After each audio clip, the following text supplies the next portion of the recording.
Hi friends, this is Kagi with you, and today is the second episode, our second lesson on hard adventure at school. Yes, we're still a long way from hard, of course. By the way, I promised to record my best try, and here it is. I'll probably play it back in fast forward, to be honest, or maybe trim it because it lasts 1.5 minutes.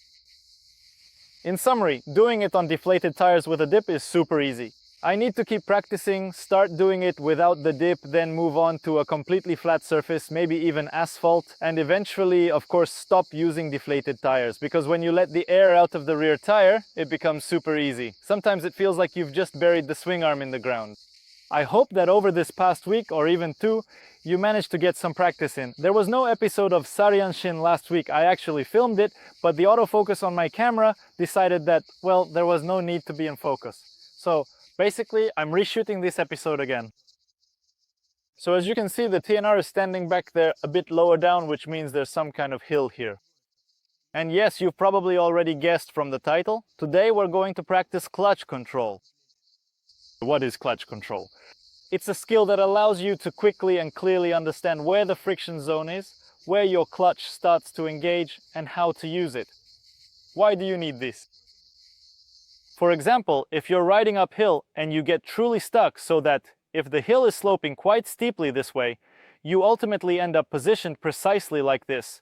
In other words, your right foot is the one closest to the slope and you simply can't put it down on the rear brake pedal. Then you absolutely need some effective way to firmly hold the motorcycle without rolling backward at all. And that's exactly what precise clutch control allows you to effectively and safely do. Of course, if we were talking about hard enduro bikes, something lightweight, then clutch control and balance are all there for a reason. In fact, this is a preparatory exercise for a very important technique called the double blip, or double tap, whichever you prefer to call it, because you catch your balance, you wait for the gray zone to engage, you figure out where it is, you set the front wheel, catch your balance, bring in the clutch, lean back, and on the jump you do another blip. That is a second blip, and that's the double blip. This is a very difficult technique for, I don't know, trials. Probably it came from there, most likely for overcoming obstacles. And of course, I definitely can't pull off a double blip on this beast. I'm not Paul Terry's or Kevin Gallas.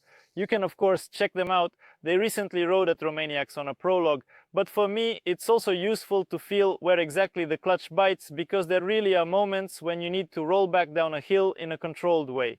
So yes, for the double blip on a big bike like this, you really need a strong background in trials or motocross to be able to do it. But just to roll back in a controlled way and not fall to the left or right, this can help, because I've fallen like that. So let's start with a simple hill.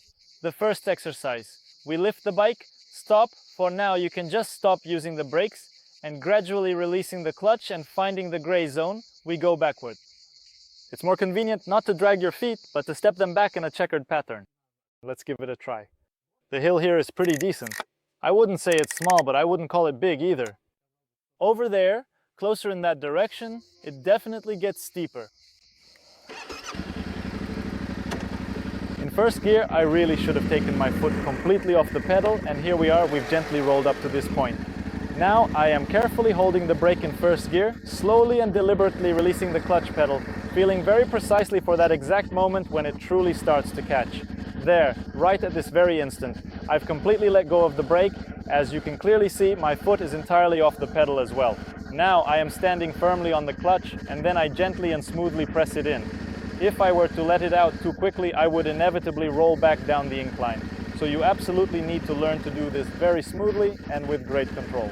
Now, let's try to move forward very smoothly and then stop using only the clutch, not the brake pedal, just like I demonstrated before. So here we go, we're moving forward, I've caught it. Oh, I went a little too far from you, my apologies. There, I've successfully caught it, as you can clearly see right now. Let's go back again and I'll explain a bit more.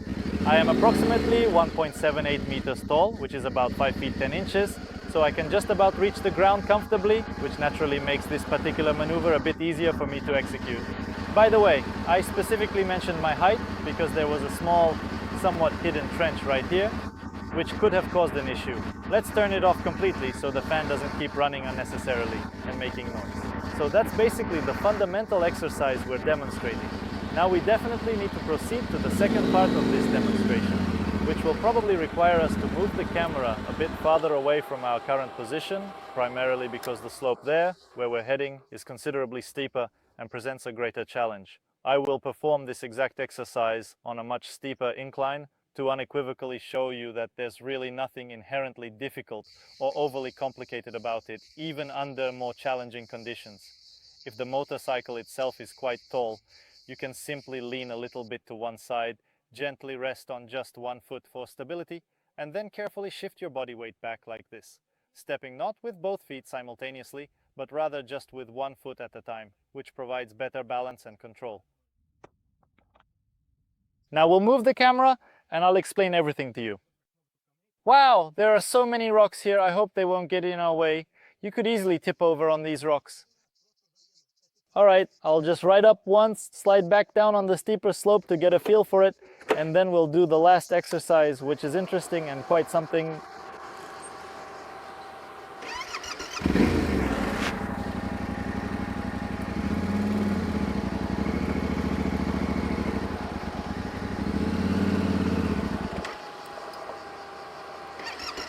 It's stalled, which can sometimes happen. The slope here is considerably steeper than what you've encountered before, so it is essential that you exercise a much higher degree of caution and precision in your driving technique here.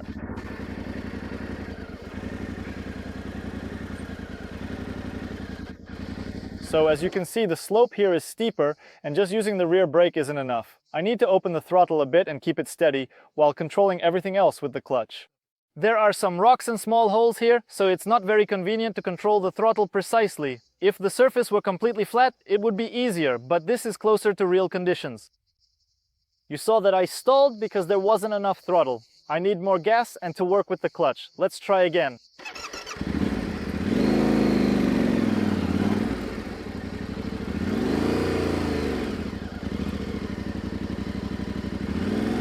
You can see the revs are rising, which means I'm feathering the clutch at this moment. You see, I got stuck again. There's either a rather significant hole or some quite prominent rocks right there in my path. Well, I think you certainly get the general idea of what's happening here. This is definitely something valuable that you can practice and improve upon over time. I will now come much closer to the area, carefully move the cameras into a better position, and then proceed to show you something quite interesting and informative.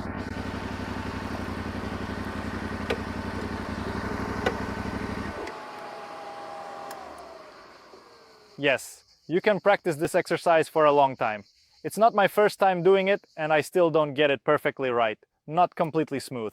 And to be honest, you won't get it super smooth like on a light enduro bike, because of the engine's character and the clutch settings. Maybe if you train for a really long time you could get there, but overall, this is more or less how it's done. And now let's do a reinforcing exercise that will help us understand whether we've actually grasped what this is all about. Let's consider this a sort of small yet significant final examination for this particular exercise. The sun is currently shining really intensely and quite brightly right here, so I am definitely going to move myself a little bit further into the available shade, because honestly it's just way too overwhelmingly intense right here at this very moment. Well, I didn't really manage to hide from the sun, especially since it's rising now, but that's okay. Now you should be able to see better like this. So our final exam, what do we need to do? Right now we're on a slope, as you can see. If I let go of the clutch, I roll back. We start the engine and our goal is to stay in place. First, using the clutch, specifically by holding it in the friction zone and then changing your technique, switching from stopping to slowing down with the brake. So basically here I am holding the clutch. I'm showing you that my foot isn't on the brake, you can see it. I'm just holding the clutch and I'm not rolling anywhere. Then I press the brake, release the gas and also let go of the clutch like this. And then accordingly I just switch. And the goal is to try not to roll back and immediately catch that zone where the clutch starts to engage, where the working zone is, where you get that preload. I took my foot off on the clutch, put it down. Yeah, it'll move a little because it's on a drive shaft. Now at this moment, I took my foot completely off again. Oh yes, it does indeed move forward a little, a subtle progression, but believe me, I have already fully and firmly pressed it. It's just the inherent and intricate geometry of the mechanism itself so it grabs just a mere fraction, a very small amount, and that, in essence, is the entire explanation. I'm not holding the front brake. Oh, now it rolled back a little. It was better before, but that's how it is. What I can truly say, please don't overdo it with this particular exercise, because our delicate clutch discs aren't really designed or intended for this specific kind of strenuous use, but you can certainly practice it a little bit. Just let them properly rest, and please don't torture yourself either. That's very important. That is about all of it. Don't ever forget, there is a dedicated Telegram channel. It's located somewhere right here, or perhaps over here. I honestly don't know exactly where, but I will definitely put it somewhere very accessible, so please subscribe, diligently send in your amazing training videos, and let us all grow and improve together. This was Kagi with you. Bye-bye.